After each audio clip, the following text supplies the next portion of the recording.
Are you ready to start talking about a dynasty? And him being only, 27 years old, the core of this team being so young, it puts them in a position to where, they could realistically rip off, 2, 3, 4 of these. With an average age below 25, and Shai Gilgeous-Alexander, an MVP and an all-time scoring guard leading the way, Jalen Williams is still coming into his own. We haven't even sniffed Chet Holmgren's ceiling yet. With a mountain of future picks and one of the NBA's best GMs in Sam Presti, yes, OKC has dynastic potential. So it's official, the Oklahoma City Thunder have finally wrapped up a historic season with an NBA championship. And throughout the year, there was so many lies put on this team, fake agendas, nasty narratives. But with them winning the championship, the conversation is now shifted to if they could become a potential dynasty. And I find that very interesting considering how skeptical people were about this exact same team and roster like 2-3 months ago. I wouldn't even say OKC was next. I would say the Clippers. What? I would go as far as say the Warriors over OKC. Hey.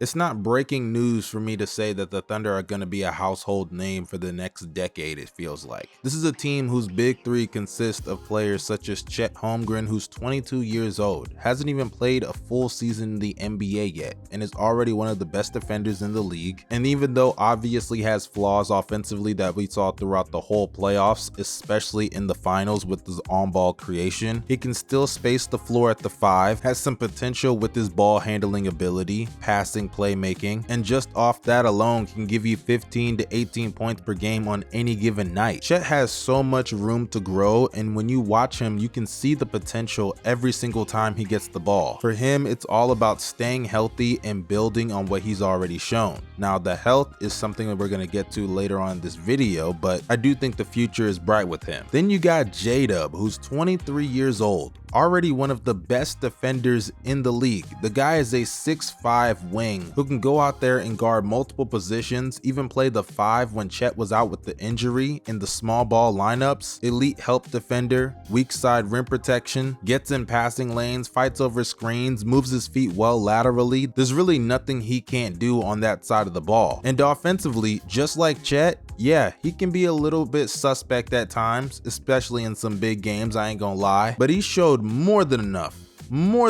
for me to say he's going to be a solidified star over the next handful of seasons. His ability as an off-ball player, a cutter, three-point shooter, off the catch, even off the dribble at times, and just overall strength at getting to the rim, it's insane for real. And throwing some of the playmaking chops he's shown over the last 2 seasons, I definitely think he can become, if not a top 15 player, potentially a top 10 player in the league. Now, I don't think he's going to be a top 10 player, but top 15 is not too much to ask. But we all know they're spearheaded by their man, myth, and legend, Shai Gilgeous-Alexander. This nigga is 26 years old and still has room to improve as the current reigning MVP, scoring champion, and now finals MVP and NBA champion. There is not a single skill on the ball this nigga don't have. He can get to the rim on anybody, one of the best drivers in the league and finishers in the league. He has a variety of his mid-range shots and he can hit them all at an insane high clip. Throw in the fact that he's an improved three-point shooter. Even though it was shaky in the postseason, it didn't matter because the mid-range made up for it with the volume and efficiency. I truly do think he's also even an underrated athlete. People look at Anthony Edwards, LeBron, Giannis as the only players associated with athleticism, and I'm not saying Shai's on their level, but Shai's athleticism gets overlooked too much in these conversations. His burst off the dribble and ability to split screens is insane. Pair that also with his underrated upper body strength because he's a very physical player. When you drive to the rim as much as he does, you're gonna take a lot of contact, and people can complain about how he sells the contact, but at the end of the day, there are a lot of fouls that they don't even call. Just go watch some of the fan cam footage of how they defend Shai Gilgeous-Alexander on every single play, and you'll see the defenders get away with a lot of physicality physicality that should be called as fouls. Realistically, the guy should be getting to the free throw line like 28 to 30 times a game. So you really should be happy with the amount of times he's actually getting to the free throw line. And when you couple the offensive package that he has with also being a good defender, he's not an elite defender, definitely not among the top 3 or 4 defenders on that OKC team, but the value he brings as a point guard to that team cannot be overstated. He gives them some weak side rim protection. He also gives them some great rebounding at that position.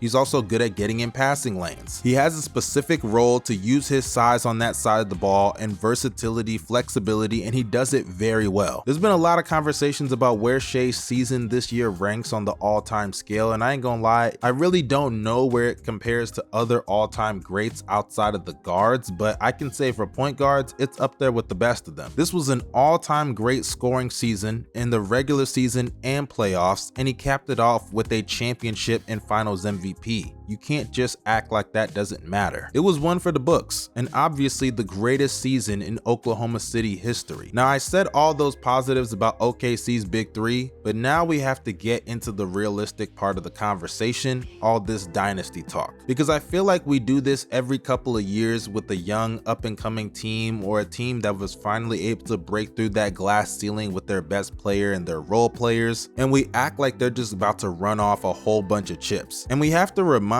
people that if you just look at the last 7 to 8 years, we've had a new champion every single year. 2018 was the Warriors, 2019 was the Raptors, 2020 was the Lakers, 21 was the Bucks, 22 was the Warriors again, 23 was the Nuggets, last year was the Celtics, and this year the Oklahoma City Thunder. You can't just call everything a potential dynasty, and I had to learn the hard way when I thought the Lakers were going to run off a bunch of chips after 2020. To win a championship requires so many things, and one of the most obvious of them all is luck. The OKC Thunder had a lot of luck on their side with health. And let me explain that, because people are going to hear that and say, oh, you can't knock them for being healthy or other teams not being healthy, and that's not necessarily what I'm referring to. Of course, you can look at Tyrese Halliburton getting hurt or Aaron Gordon being injured for Game 7, and you can make the argument that if those things don't happen, maybe the Thunder don't win a championship. But I can take it even further than that, because it all started at the beginning of the year. Chet got hurt and missed a huge chunk of the season, and you may be wondering, why is Mustard bringing that up?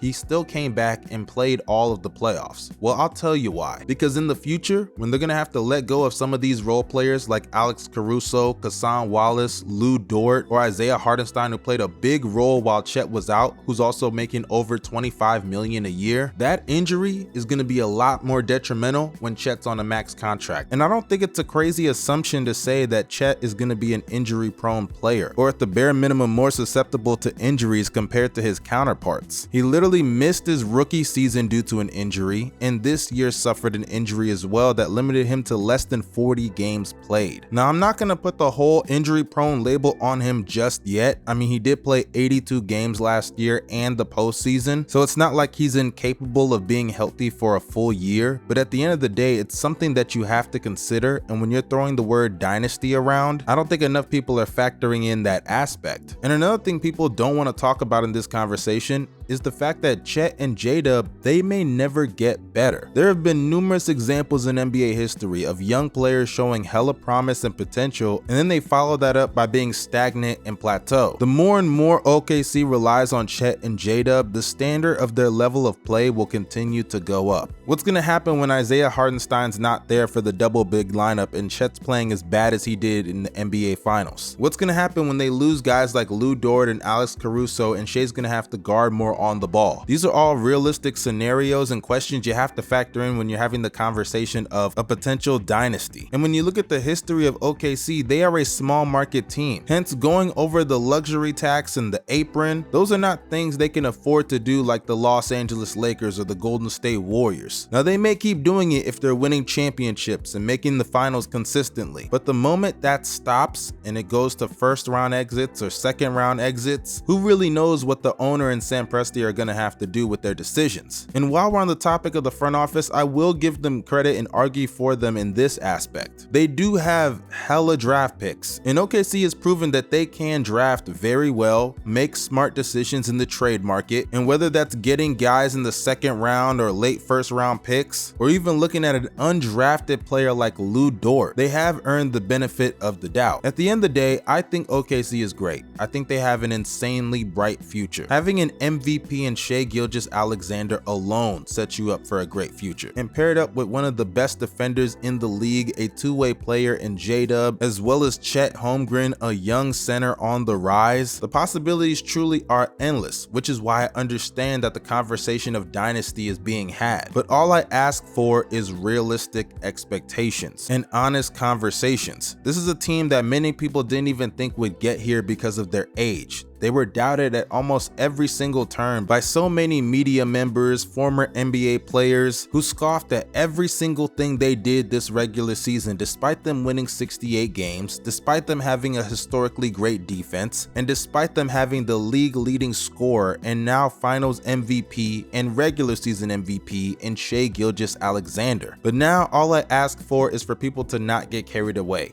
Dynasties don't just grow on trees every day.